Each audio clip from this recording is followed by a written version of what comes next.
Hi guys, welcome to my review of the of round two of the FIA Formula One World Championship in 2020, which is the first ever Styrian Grand Prix, which is basically the Austrian Grand Prix because it's at the same circuit, but because they can't call it by the same name under the regulations, they have to call it something else. So it's the first ever Styrian Grand Prix, as in the Styrian Mountains. That surround the circuit. So now it was a struggle, obviously being in hospital on Friday to be able to watch the practice. Ricardo had I do know Ricardo had a massive shunt in the second to last corner, just completely lost the back end, but seemed to be all right, just a bit bruised from hitting the steering column with his knee. But despite all the dry running, it was going to be a wet weathering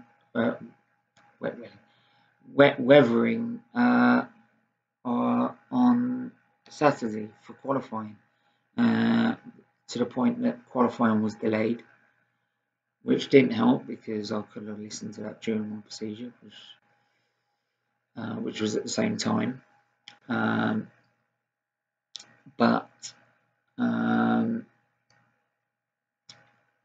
Yeah, Ferrari again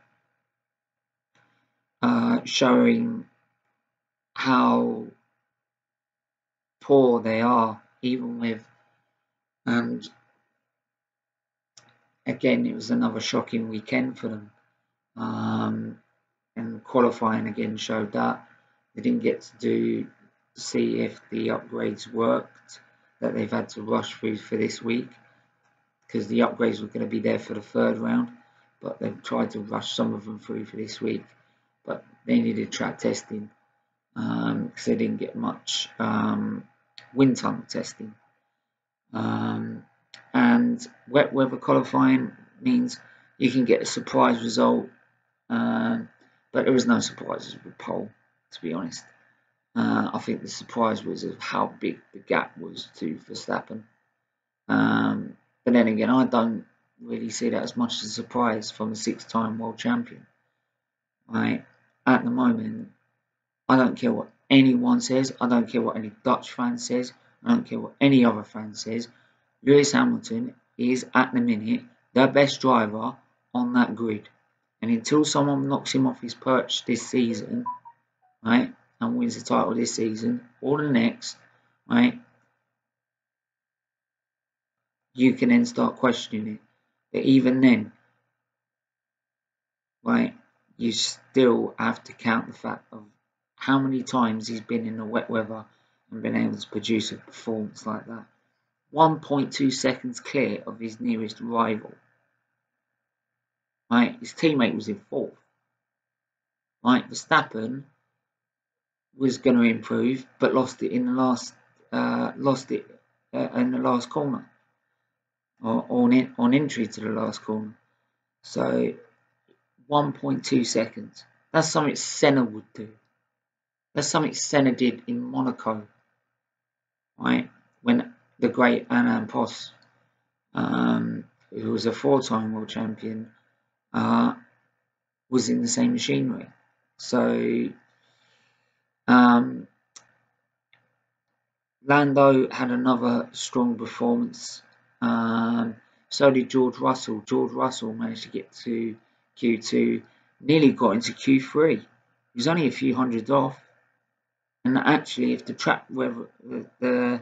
track conditions weren't deteriorating further at that point, and they were getting better as they were towards the end of the third session, he probably would have got into the top 3, which would have been remarkable for Williams, especially after the fact they've had to go under sail to try and keep the team alive. The dramas they had last year and even the year before that, being permanently stuck at the back of the grid, right? It just shows how far Williams have come from the bottom, from being 2 seconds off at the bottom of the grid to where they are now.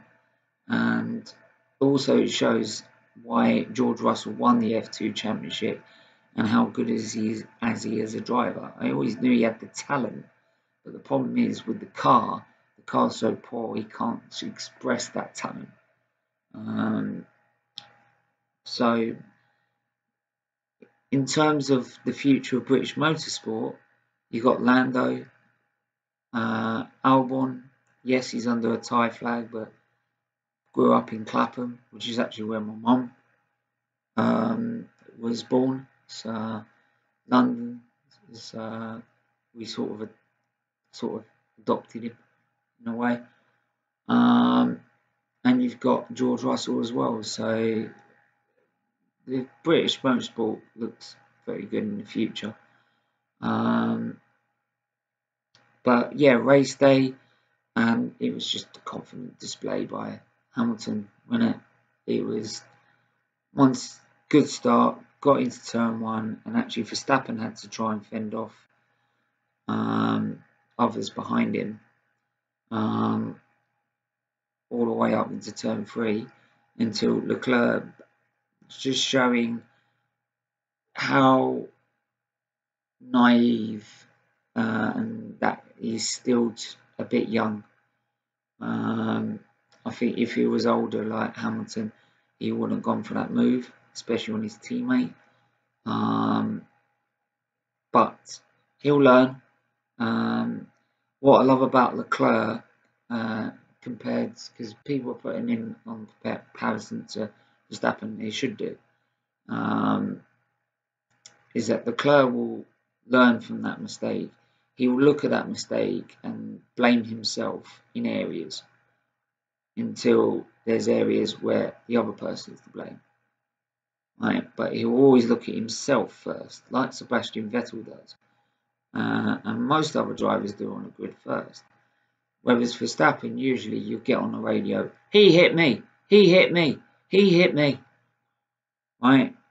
In fact, no, I ran him off the... When he looks back and then realises, oh no, I ran him off the road. And even then he might not accept it. So, and that's where I prefer Leclerc over Verstappen in the future. Right? Because Leclerc has got the balls to sit there and go, my mistake, sorry. Right? Same as, yes, Hamilton made a mistake last week with Albon knocking him off his podium again, right? But then you'll hear a news report straight after that after all the situations calmed down, right? He's gone to Albon and gone, it's my mistake, I'm sorry. Right? Tried to turn in, car just understeered, I hit you, I'm sorry, it's my mistake, right? It just takes that bit of humility. Hopefully, I do hope Verstappen can learn that, but some drivers don't. Senna was never usually one to admit things. Neither was Schumacher. But anyway, in terms of Grand Prix, like I said, Hamilton dominant because of the contact between the two Ferraris. Both Ferraris retired, which was also a devastating blow in terms of their development, because they needed that race to see if those upgrades were working, and because they took each other out in turn one, they couldn't continue on and get the data they needed. So now they're even worse position. So they don't know whether it works or not. And then they've got to go. They can't spend time now go straight back to Italy, spend time in the wind tunnel looking at it, because they've got to go straight to Budapest for round 3. So they've just got to hope that they don't take each other out again in round 3 and use the track time there, because these races are going to come thick and fast. Which, by the way, over the weekend we've had 2 more Grand Prix added to the list. Sochi is going to host its Grand Prix, and Mugello is going to finally host its first ever Grand Prix. It'll be under a different sort of name, Now,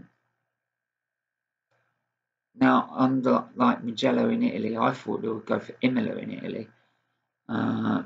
Obviously, the San Marino Grand Prix, which we all know is a legendary circuit, but they've gone with Mugello. So, obviously, it won't be called the Italian Grand Prix, but there you go. But like I said, apart from dramas in the midfield, there was no sort of drama really with Hamilton. They seemed to have fixed the sensor issue for that weekend, so they didn't have so much of a problem with riding the curbs. Because don't forget, Austria Spielberg, their curbs are a car breaker, and I believe I'll just double check the results actually, right, whilst I'm doing this.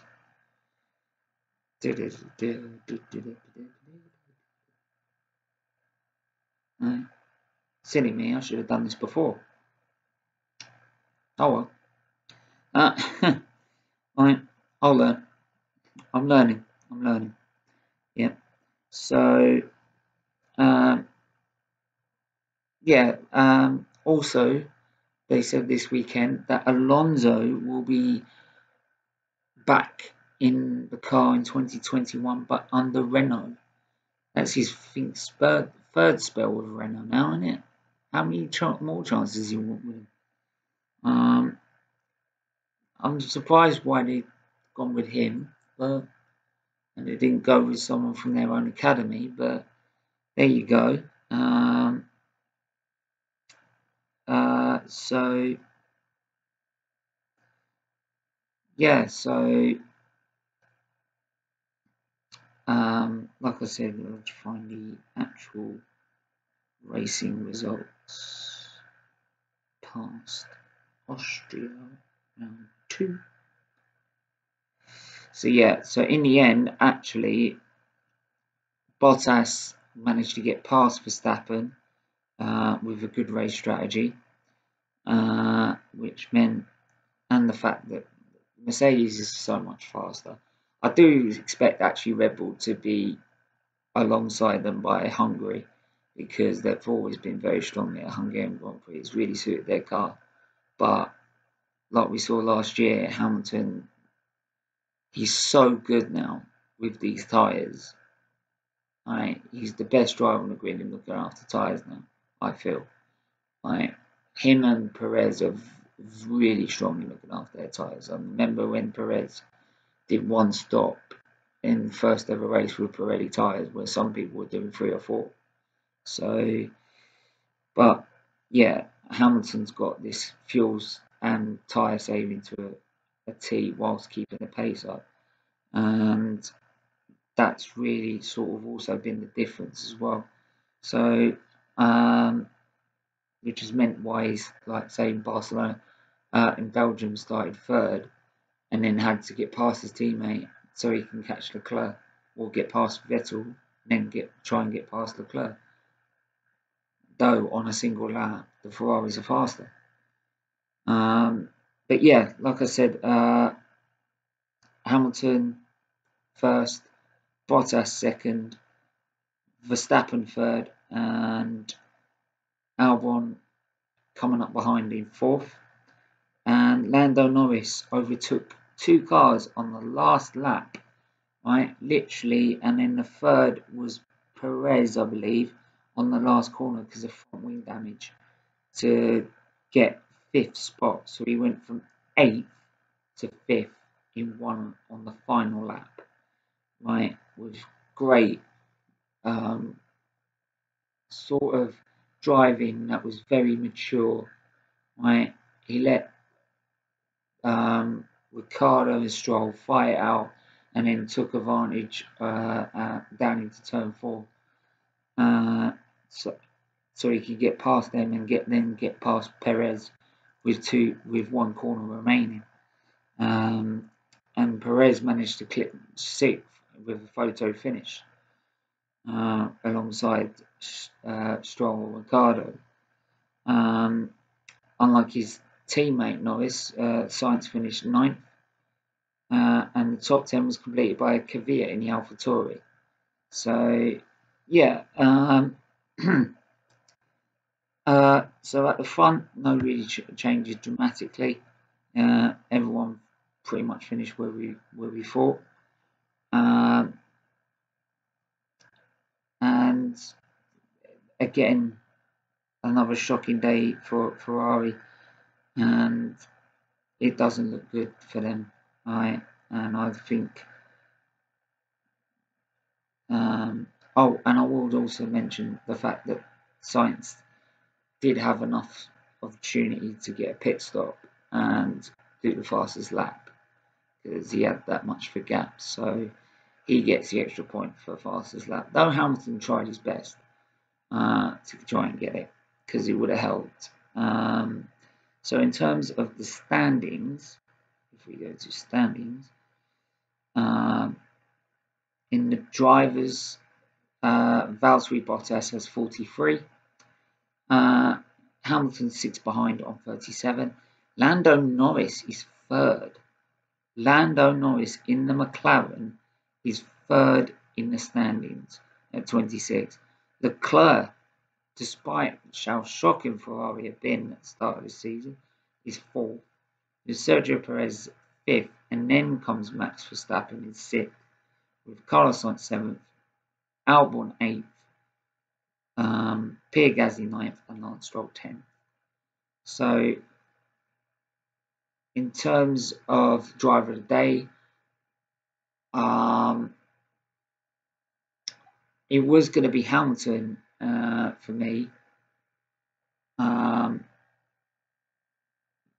But again, I give it to Lando Norris again because the maturity he showed in the last few laps to catch Ricciardo and Stroll, let them fight it out, pick up the scraps and net so he can chase after Perez on the final lap.